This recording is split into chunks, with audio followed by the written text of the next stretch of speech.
Thank you and welcome to our 7th Civic Engagement Workshop of the series for the semester. Today, if you raise your hand if you're a part of the workshop series, just for my knowledge, awesome. I'm seeing some familiar faces. How are you all liking the series so far? Thumbs up. All right, good to know. So we have a very special treat for you today. With us we have Dilia Lowe, who comes from the School of Sociology and the Social Work Department. She is faculty in both of them. She has over 25 years of experience working with community nonprofits, predominantly around Chico. And so just to name a few, this is just what she's kind of working on right now. Working with Stonewall, working with Northern Valley Housing Trust, working with Home and Heart, working with the Time Bank, working with Chico Havara, and developing a leadership program for nonprofits. So I can't think of anyone more seasoned and better equipped to kind of have a conversation on this concept of social services versus social change. And for those of you that are volunteering in the room, you're really the front of the lines, really seeing a lot of what the impact of your service does, right? And then this conversation is really gonna kind of have you look up a little bit and see what's happening more, less on the day-to-day level and more on the structural level. And if you've been to Power and Privilege, that was also kind of a look up. And so all of these are really kind of to give you this holistic picture of how volunteering fits into service agencies, which fit into societies, and really get at some cool concepts. So thank you so much for being here. If we could give Dilia a big round of applause. And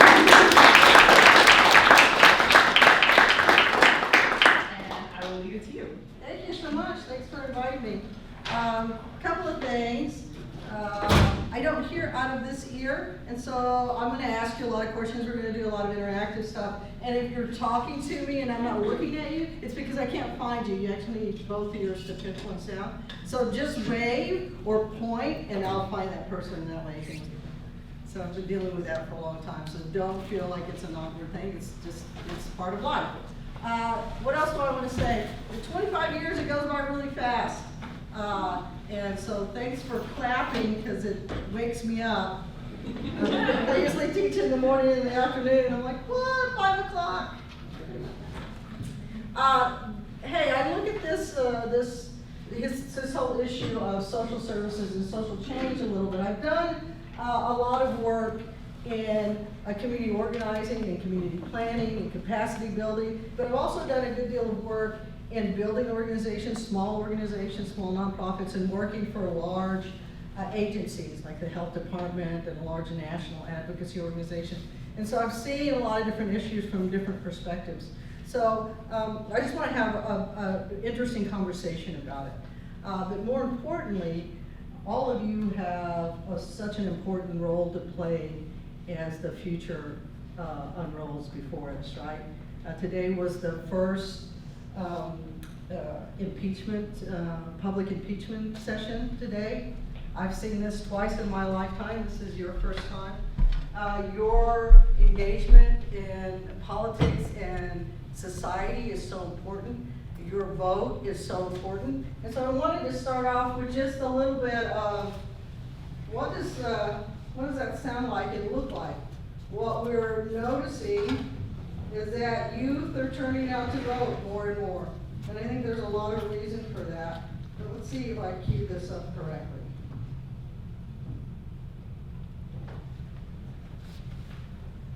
One thing that I've seen from a very young age is young people's voices are incredibly impactful and incredibly needed in the world today. I'm from Omaha, Nebraska, and I'm 19 years old. I'm from Miami, Florida, and I turned 18 in March. South Central Los Angeles, el sur de Los Angeles. Standing around South Dakota. I'm from Parkland, Florida. I didn't get to vote in 2016, but now I can. I'm voting for my community. I'm voting for the future of our planet, for the safety of trans youth. For people who believe in science. To keep families together. I'm voting for racial equality. For those that can't vote for themselves. The dreamers, the undocumented. I'm not voting for Democrats or Republicans. I'm voting for gun safety. Vote November 6th. Vote. Vota. Vote. Be heard. This is my America. Esta es nuestra América. This is my land. So this is an old video, as you can tell, but nonetheless, plus I think it kind of speaks to what your role is in the next election. We just had a real big one. But what I want you to do is locate yourself in this process, right? So my questions up here, I want you to take a moment and answer them.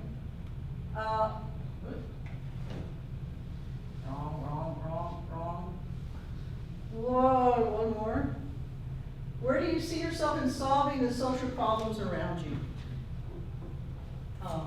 And when you think of getting involved in your community, do volunteer work, what do you see yourself doing in those roles in that capacity? And why is this the kind of work you want to do? So take a couple minutes, think about it, and then talk to each other, and then you're going to report back to me. Interesting comments? Who'd like to share first? Where do you see yourself solving the social problems around you? What are those things that are most important to you? Why do you want to do it this way? I always love it when you're really chatty and then we get silent. We were saying like start with yourself. So like if you're not mentally okay, like you can't start helping others. So like you need to start taking care of yourself, and then once you're okay, then you can start to help others. Interesting. Were there any specific issues that you were interested in addressing? We're thinking of it just in the light of mental health as it affects like our generation. Like I feel like we can't go and solve like greater problems without making sure we're taken care of. So our group, we discussed a couple of things like support groups for people, stuff like that. Wow, interesting. Good. How about this table? Well, we talked about a lot of good stuff, but I think one thing in particular that I liked that I think Katie said was, when talking like kids and like younger generations, like kind of like, wait, what did you say? Being able to mentor them, because if you're able, because I feel like some kids, especially if they're like low income and they're marginalized, they're not able to do it, they're not able to get that good mentor aspect, and I feel like being able to be there for them and lead them to better paths, because statistically it's true, if people are in lower incomes, they end up going towards the bad crowd because they don't have people there for them, because their parents are constantly working or they don't have the resources needed to go to better resources. So mentoring, maybe kind of building some social capital for particular groups? Yeah. Yeah, so that's where we all kind of landed. Nice, good. How about this table?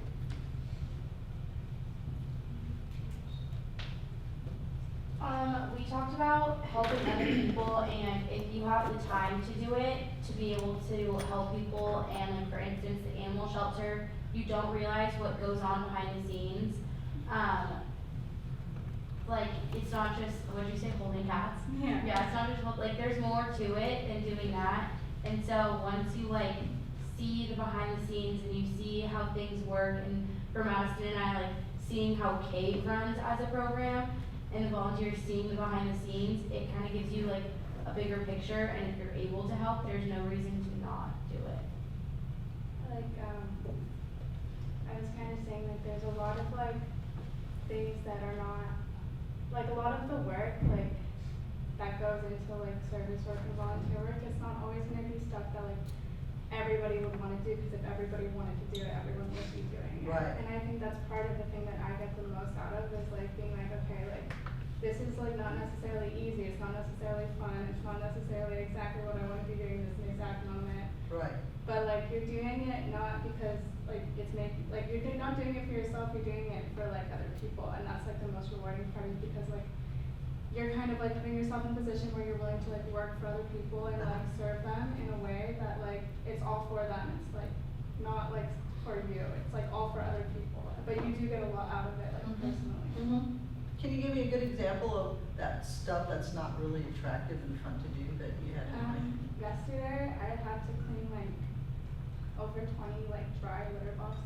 Yeah, that's It not took me fun about at like an all. hour and a half. It was really gross, and I got like cat poop all over my pants, and then I had to like walk through campus after with cat poop on my pants.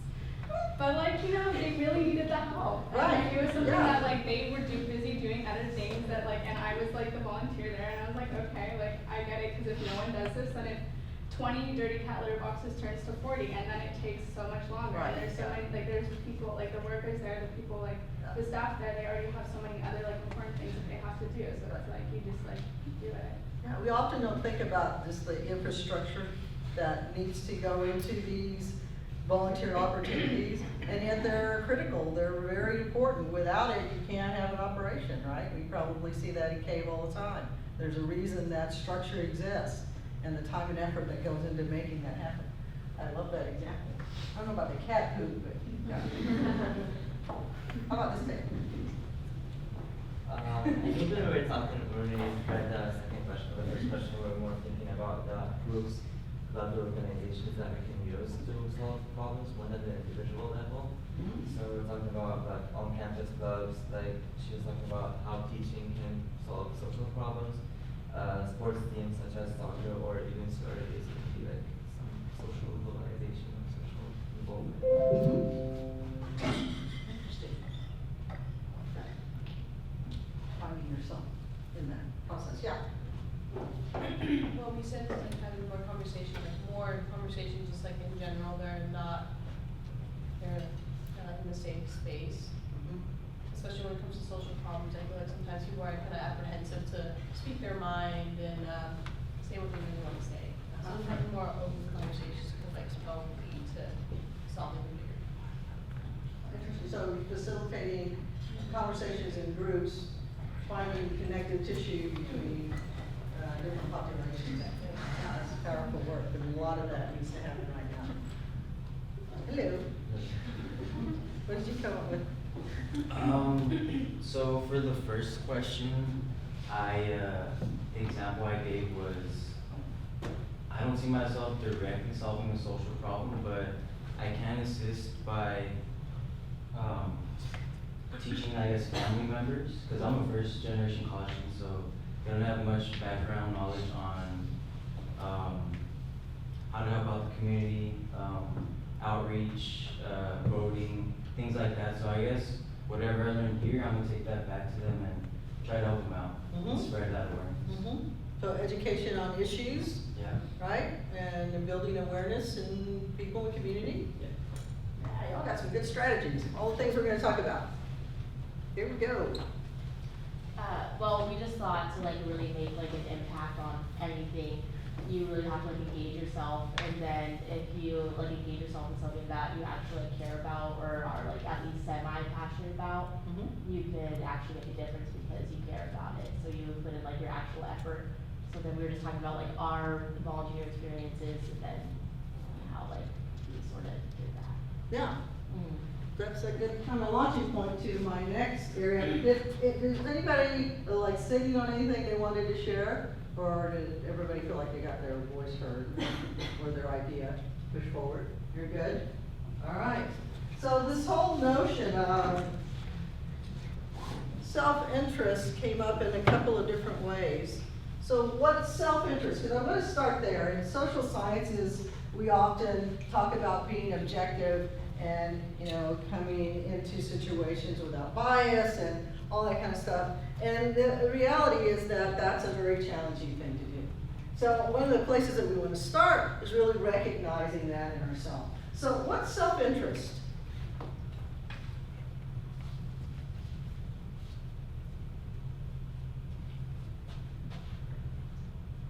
Did this get, yeah?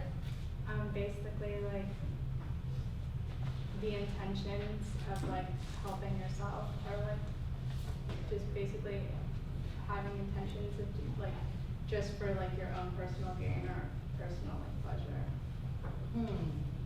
Kind of your own, somebody want to add to that? Yeah. I would just say like doing things that benefit you personally versus the community. So like just thinking about yourself versus others.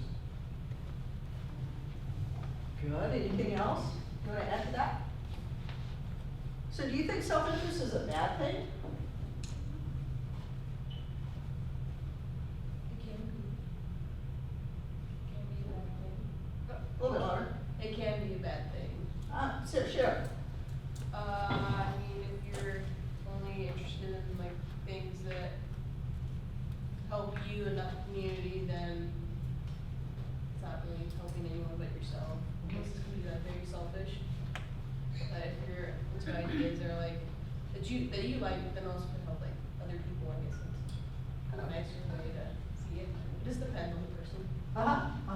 So let's, I kind of look at self-interest is acknowledging and recognizing your own priorities. Priorities about feelings of safety, health, of well-being, not just for you, but the people that you love and that you're close to, right? Your friends, your family, your neighbors. I'll tell you that my self-interest after this last election skyrocketed in ways that I never thought I would. Had immense issues of fear and safety for people I cared about, for people I knew who were at risk, a little bit about myself, right? And so sometimes it's just a protective mechanism. And I think that what becomes challenging is when we contrast that with community interest, right? So what do we mean by community interest?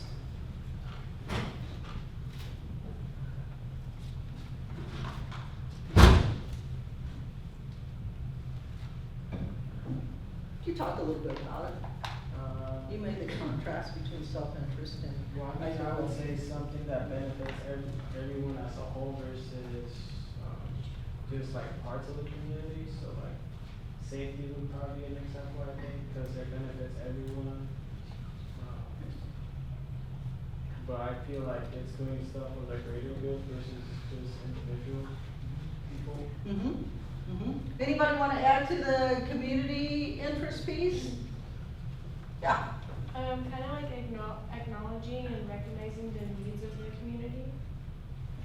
Yeah, so also recognizing those needs. It's kind of that collective prioritizing of those needs, of those health and well-being. And often that's when we get in cross purposes, right? How do we balance self-interest with community interest? And I think it's good just to get clarity and awareness of that. So I want to launch into this piece, really the reason that I'm here. What do you think organizing is? What's community organizing? Have you ever been a part of a community organizing effort? Yeah, what did that look like? When we had Chico Make a Difference Day, we had like all the service projects around Chico, trying to help clean up areas and do good things in our community. And what do you think, like one of the things that came out of that process? Better spaces for people to organize. Okay. Anybody else been a part of a community organizing effort? With your community of faith, your neighborhood, Girl Scout. Girl Scouts are always doing radical things. Yes? 1 year for my, around Thanksgiving, the school I went to had grouped up with like, a biker gang, not the negative kind of biker gang, and they drove around to give, less fortunate kids like turkeys, because they can afford them for Thanksgiving. Nice. Good. Yeah. So I threw up some slides, some pictures up there for you as good examples of community organizing. Can you see or identify any of those?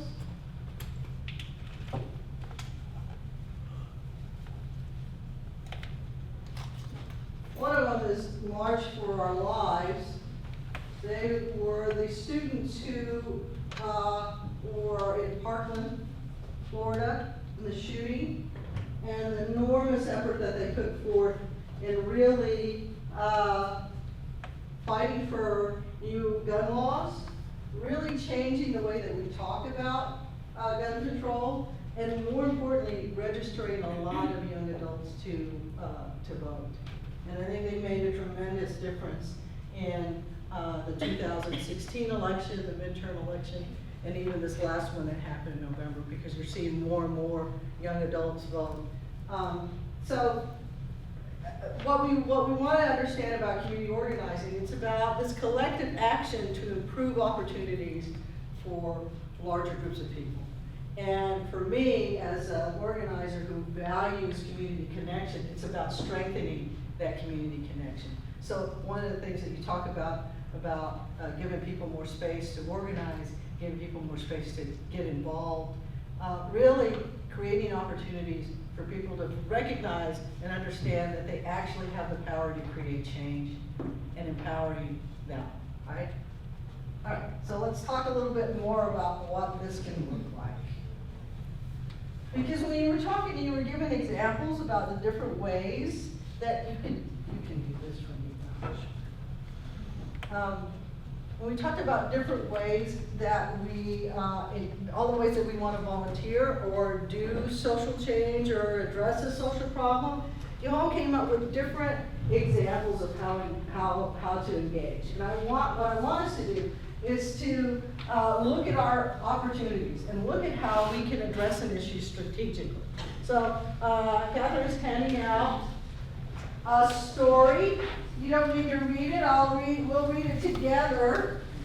And then we're going to do an exercise around it. And the story is about raining rocks. That first sheet, Staples on the left. I don't want to read to you. There are about 8 tables. So each table is going to point at somebody and they're going to read a paragraph. We're going to follow them. We'll start with this table. Y'all get to decide. Point. All right? Let's follow with her. Once upon a time. Once upon a time, there was a little town in the mountains called Swiss Town. One winter, a villager taking a walk in the hills finds a ring lying in the snow. He has been hit by a falling rock. The villager, being a very caring person, uses their jacket to bandage the injured man and carries him back down to the village. The next day, 2 more people are hit by falling rocks and they are rescued by other villagers. The next day, 4 people are hurt, then 8, then 20. Life becomes dangerous for all villagers because rocks keep falling down. A few villagers sneak up the mountain and discover that the rocks are being thrown down by a billionaire. Filthy Rich Banks and his friends, who hope to build a luxurious hotel and golf course in Swiss Town. They are throwing rocks, hoping to get rid of the villagers so they can take over the land. The Red Cross shows up in town. They set up a huge rescue operation. They set up a clinic to heal the injured, send dogs to find injured people who are lost outside, a shelter for those whose homes are destroyed, and social workers to help people deal with the traumatic effects of the falling rocks. Finally, the Red Cross makes a giant net to place over Swiss Town to stop the rocks from falling. One day, the net breaks and rocks fall in the village, injuring hundreds and destroying homes, schools, and stores. The Red Cross is working furiously to heal the people and provide shelter. From then on, rescue work becomes an important part of the villagers' lives. Everyone becomes involved in helping those hurt by the falling rocks. 3 months later, at the town meeting, a group of villagers get together to make a proposal. They are sick and tired of the failing rocks of their people being hurt, and they want to change the situation. They propose that the villagers unite and go up to the mountain to demand that filthy rich banks stop dropping the rocks. The mayor and other politicians disagree, saying Swiss Town needs everyone to stay in town and keep the rescue effort going. If anyone leaves, they might not be able to continue tending to those injured by rocks. The town is split into 2 groups, those who want to stay and keep the rescue effort going, and those who want to march up the mountain and confront filthy rich banks. So the question is, and we'll ask a lot of questions, but the first one is, what would be the first thing that you would want to do to deal with this situation? Where do you find yourself? Do you find yourself as a villager who wants to go up and see what the real problem is and maybe confront, what's his name? Filthy Rich Banks. Filthy Rich Banks? Are you a villager that wants to stay in the effort of providing services and support to the people who are harmed? Or do you want to be the filthy rich bank? The filthy rich person to do this. So let's decide what do you want to be? Villager. You want to be the villager that stays or goes up to confront? Goes up. Okay, so when you turn the page on the back, this side will be, these 3 tables will be group 1. Sound good? These 2 tables tables, you're gonna be group 3. And these, I did that intentionally. And these 3 tables, you're gonna be group 2. And I want you to answer those questions. You can review the story again, but I want you to figure out what strategically would you do to solve this problem. And then we're gonna come back and talk about it. Real good. Got some really good insight about your personalities in this section. So who wants to share? Let's go with group 1. Group 1, they wanted to go up to the mountain and confront the problem. What do you think about your strategy? And you think will you be successful if you take it up the mountain? Yeah. We discussed about, first of all, leaving people, the people that are hurt behind, and then going up with a plan. We talked about making a compromise, maybe finding another place where everyone else, where what was his name, Rich Banks could, and his friends could have made a golf course somewhere else. Maybe they're all throwing rocks at this one place, but maybe a mile down the road is a better place. So maybe we can try to discuss compromises and then go up together with all the members of the town and the people that are healthy enough to walk up there and have just a good idea together. Wow, that's fantastic. So you're really organizing the town, even taking people who were hurt up the mountain to show them the kind of damage they were doing, trying to find and negotiate some middle ground, maybe even encouraging them to do it somewhere else. A lot of strategic thinking there. Either table, you want to add to any of that? Very good point. Well, we were just talking about how if we just ditch it to keep the rescue effort, that inevitably they're gonna they already don't respect us, so they're just gonna keep throwing rocks, and they're just gonna be hurting so many people that there's not gonna be anyone to confront them inevitably, and that if we know that they don't have respect for us because they're throwing rocks at our town, we have to approach them in a way so that they're gonna listen to us. Right. So you want to storm the barricade and show your muscle.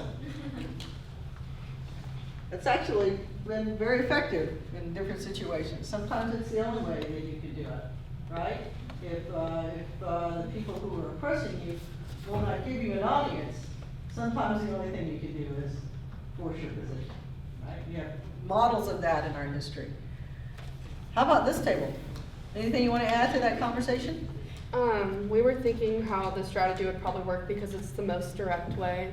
Like you're going straight to the source to figure out what can be done, like how they were saying compromise, like what can be done in order for the rocks to stop being thrown and then everyone could kind of still have their peace. So that's what we were thinking. That's why we work. Compromising. Working on compromise. Let's go with group 2. We'll leave the Richie Fish. I don't know why I want to say Richie Fishy. Let's go with group 2. What did you come up with? What did you think about staying and providing services and protection? The strategic positives and negatives of that.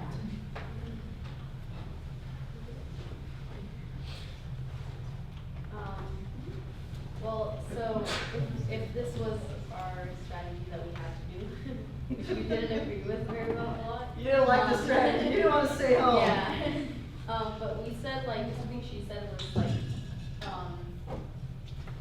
taking measures to provide safer protection from the rocks that are already falling, and what to do in the case of being hit by a rock. I guess just education on what to do and how to go about injuries. Wow. Yeah. Yeah. And she said putting nets above your houses instead of just one big net, I think would be more sturdy. And we thought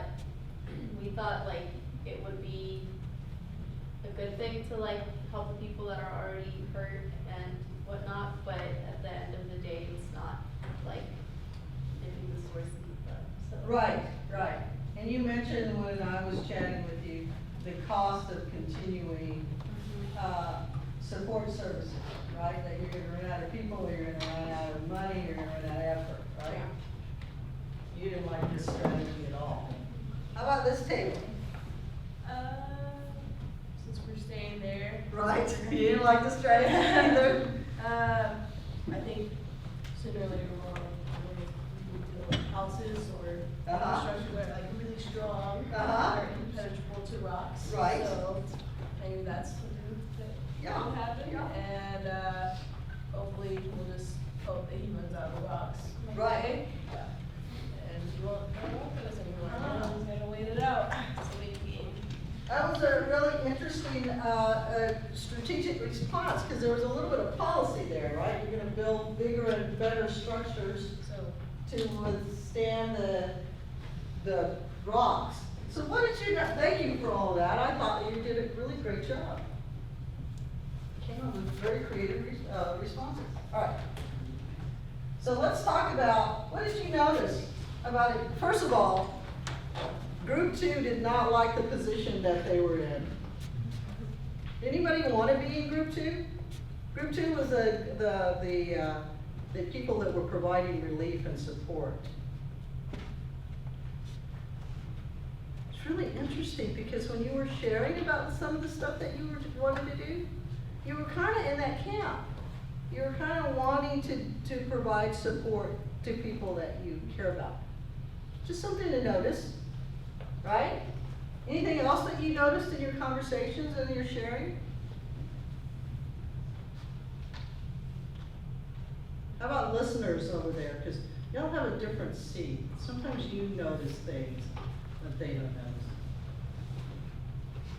I think I was just reflecting on that, like, you kind of need a leader to say, we're gonna go storm that, right? Because you can look around and kind of be like, hey, these rocks hurt, don't they? But like in the day-to-day of like the crisis, you can just get caught up in that. And so without that kind of, that person or that momentum or something to be like, we gotta do this, right? Like, who's coming with me? Right. It's hard to do that in practice. So you're kind of speaking to what motivates people to either storm the problem or to continue with the rescue effort, right? So what motivates you to do that? And yeah, go ahead. I feel like the difference between the two is like, what if like something happened to your family and you want to stand up because it impacted you in a negative way versus like just dealing with the problem. Right. Like it's not on a personal level yet. So Right. I feel like if something happened to you or your relatives, like it would be different. Right. Because it's more personal versus like a community thing. Exactly. That sounds a little bit like self-interest, right? In the positive sense, that you want to prioritize those needs, right? What else do we want to, So which group do you think is most likely to change the condition? You know what I forgot to do? I forgot to do see how biased and bigoted I am? I didn't even want to hear from the Richie Fishburne, whatever, I can't even get their name right. So let's stop and listen to that. What did y'all come up with? So the questions you had to answer is, which of these two groups do you feel would work more closely to achieve your goal? And then which one of the two groups is more threatening to you and your goal? And then what's your strategy with dealing with it? That becomes a little more sinister now at this point. First it was good efforts, both sides. So for question 1 and 2, we kind of went with group 1. You think group 1 is more threatening? Yeah. You agree? Yeah. Why do y'all think group 1 is more threatening? Because they're like physically pressing against you. Versus like the second group seems like they're postponing the problem. So postponing the problem. What did y'all come up with something similar? Yeah, we thought we'd be able to work more closely, and that the more threatening group was also the group that came up the mountain. Because if they like come up the mountain, we could pretend like villagers were getting hurt, or we didn't know the effects of throwing the rocks. So you could have a little bit of buffer between what you were doing and the impact. Yeah, because Yeah. if the second group never came up, we wouldn't know, we would just continue. Yeah, yeah. Or you could, pretend that you didn't know. Yeah, Right. because you get faced with problems when they come up.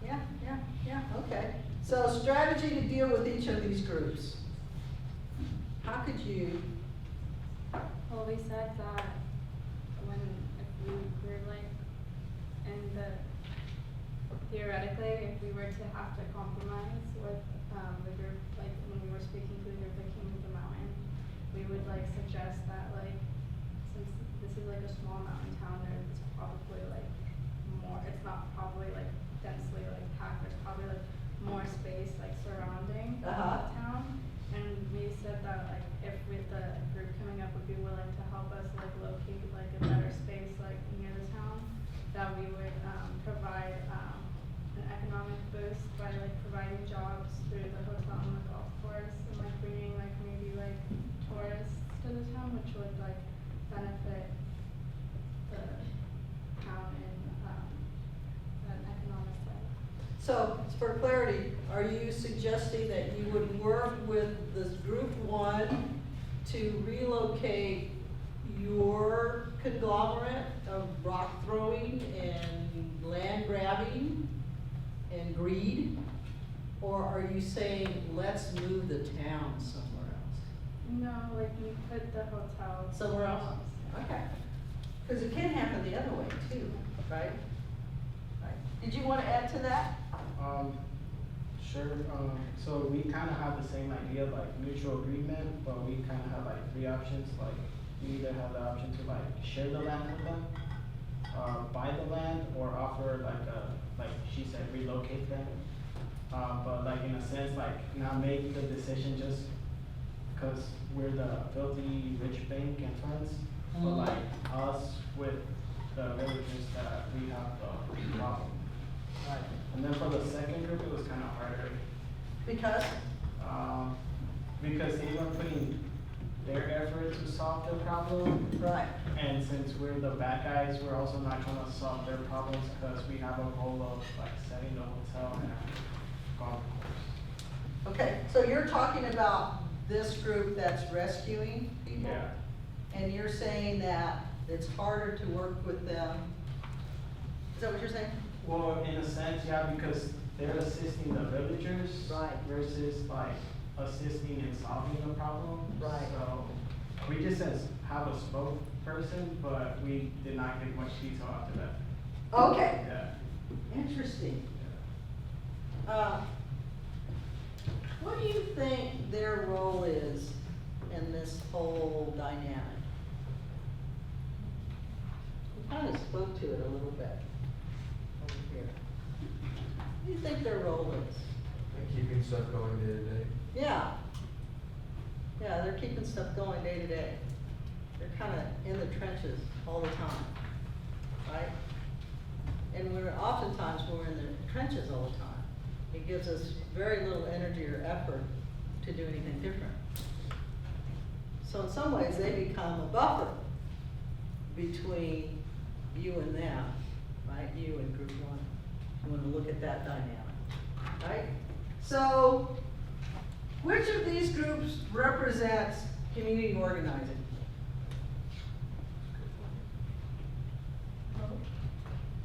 Well, who said both? Some said group one.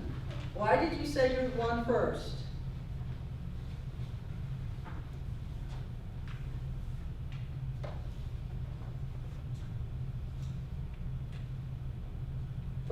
Yes. Because they're getting together and actually organizing something in order to face the problem that's going on. Yeah. Easy enough? Why do you think your group is organizing? Because we're also organizing within each other to make sure everyone's safe, like we're creating like, like buildings, and we're organizing to teach people how to be safe from the rocks and.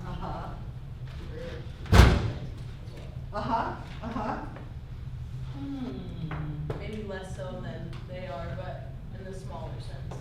Right. Yeah.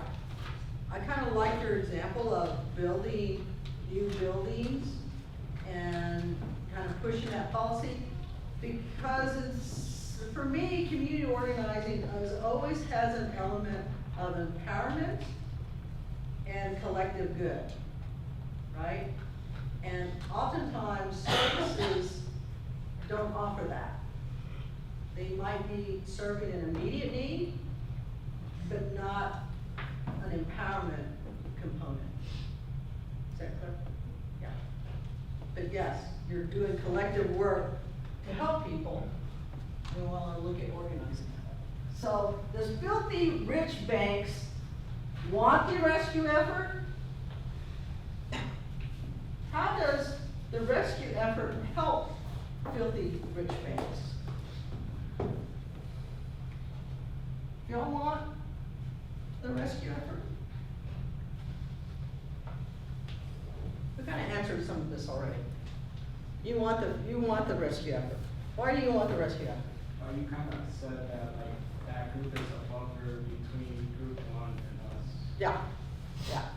So you get to keep doing what you're doing as long as they're in play. Yeah. Right? If they all become group one, then you're in trouble. Yeah.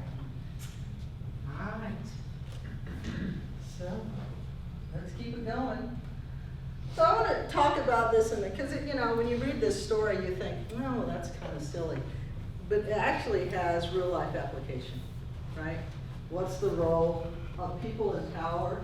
People in power, what do I mean by people in power? Because you did a workshop on power and privilege. What do I mean by people in power? What do they have power over?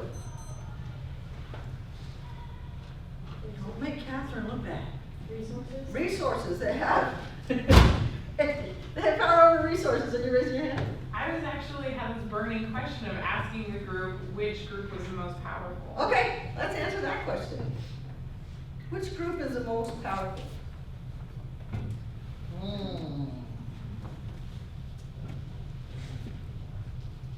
It can be group one because they're willing to stand up to the problem and try to make a difference. You think group one because they're standing up to the problem, trying to make a difference? I think initially it would be, the first one, that guy. Yeah, his the Richie friends, Fish Banks. Because they were having power over the people, and the people decided that now it's our turn to have power, so then they tried to overtake and then they have more of the power now. Right, so confronting the system. And Catherine's liking that. Anybody else want to add to that? Yeah, I just want to, thank you for providing this activity because it goes so well with what we were talking about last week. And I just want to echo the fact that like, we see this all the time, right? We separate by strategy, right? We say this is the right thing to do and this is the right thing to do. And so now you have two groups that are separate. Right. And less powerful because they're smaller. Mm-hmm. And so if these two groups banded together, who would be more powerful? Right? Yeah. And so another thing to just point out is that power can be building in this section over here. We talked a lot about like services can empower people or they can just put the Band-Aid on, right? And then you have the folks that are going up the mountain, right? And so it's all in how you look at power. If you looked at yourselves as one group that's just doing two different things that meet the same goal, you're definitely more powerful than these folks. But if you look at yourself as divided, and we see that historically how the folks in power always take the big group and try and split them up and make them think that they're divided. And that's how they win. Right. This table actually asks specifically, are these efforts going on simultaneously? Because they recognize, I'm assuming that you recognize the power of both of those strategies. We weren't when I first started thinking about it, I thought that it was our effort only, and it was like one or the other. She said like, oh, I think these are happening at the same time. So then I thought like, well then why does it sound like a competition if they're both happening at the same time? Like we're both helping each other. Right. So that's why like I asked you because I was kind of confused as to like why does it matter if they're both happening at the same time? Like, we're both doing it. You're too smart for this exercise. You get that. You had your hand up. I was kind of gonna talk about the same thing Go ahead. about how it's like important to like understand that you're both like working towards the same thing. Right. And it's important to obviously send people up the mountain and like have that power and like say we are powerful, we are strong, and we are gonna confront you and try to make this like you know, stop it from the source. Right. But it's also really important to like have the people who stay back and like help out, cause like, you know, they're like, at this point, I don't know how many people are probably injured from the rocks or whatever, and it's like, you can't just leave them and forget about it and say like, well, you guys are already injured, we're all gonna go up the mountain, and we're all just gonna like leave you, cause like they can't go up the mountain. Right, yeah. And you need like the people to stay and like help, but you also need to, like, you need both at the same time. You need both at the same time, exactly. Good, you got there. I feel like I want to tell my butter story though. Have you ever told the butter power story? You know the butter power story? I've heard it. You've heard it. So when I talk to my class about power, I talk about the butter story. So the election happened and this guy, he became a senator. He was elected as senator. He was very excited. He was going to dinner in celebration of his big win. He was all proud of himself and all of stuff. He walks into this big dining hall. He goes to his table, where his little name tag is, and there's a woman who is putting placing a pat of butter on the bread plates. And he says to her, "Can I have another pat of butter?" And she said, "No." And he said, "Well, you clearly don't know who I am. I'm the newly elected senator. I would like a pat of butter." And she says, "No." Does she have power in that moment? Yeah. She says, "Well, you apparently don't know who I am. I'm the woman who has the butter." And he gets all pissy and he goes to her boss, and he has her fired. So in that moment, does she have any power? But she, as a member of the union, and they fight back and get her job back. So does she have power in that moment? Yeah.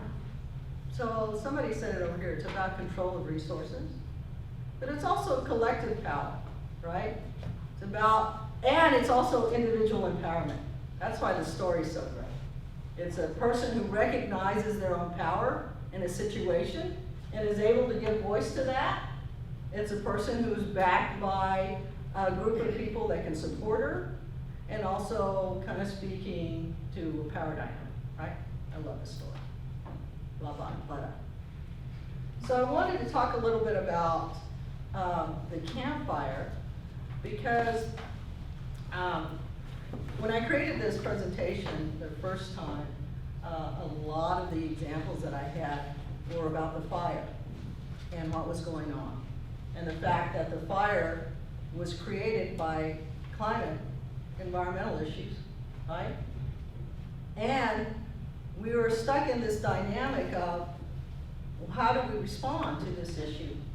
Well, of course, we're going to do immediate rescue efforts, right? And we're going to stay engaged in that game because 25,000 people were displaced and lost their homes. And we are still, a year later, in a grieving process of that reality. Some of us in this room are still directly impacted by that reality. And what I thought about when I thought about this issue is that the reality is that not a lot has changed in that year. We're still in this tension of what do we need to address?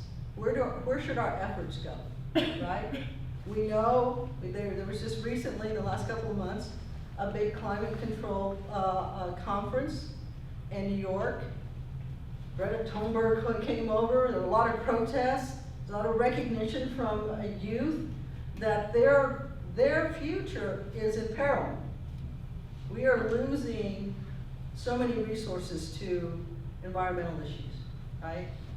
And a year from now, or a year since the fire, locally and in California, we're still dealing with the fact that there are still so many people who are without housing, right? So how do we deal with this issue?